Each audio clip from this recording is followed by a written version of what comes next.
I lost family and friends to COVID.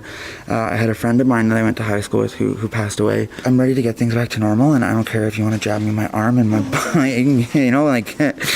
I'll take it if it means that I get to go hang out with my friends or go see a movie. When there's programs like this where there's so much, where it's so accessible to get vaccinations, it's wonderful, and it's a blessing, and and I feel like out of all the groups of society, the homeless people, they're one of the fastest to want to get back things to normal as well, because they're the same boat as me.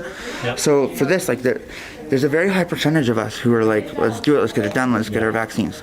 But I did it for my friends. No other reason. I did it because maybe they don't want to do it.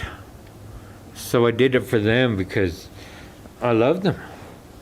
I was scared to get the shot because I don't like needles. I was actually afraid, but I think I did the right thing. There's a lot of vaccine hesitancy. I think there's a lot of, with Indigenous, there's lots of trauma in the past with experiments and all that kind of thing. And then on top of that, the protests happen nearby here quite a bit, so I think they get a lot of misinformation. There is absolutely some fear involved. Throughout the pandemic, there have been large protests that have been going on every single weekend.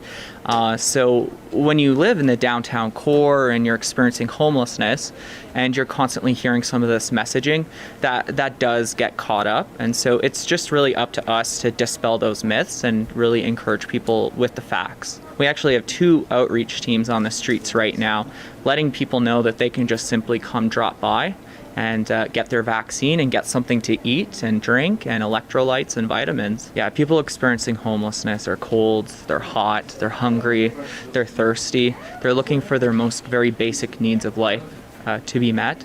And so thankfully we have a lot of that sitting out front as well to go along with this healthcare.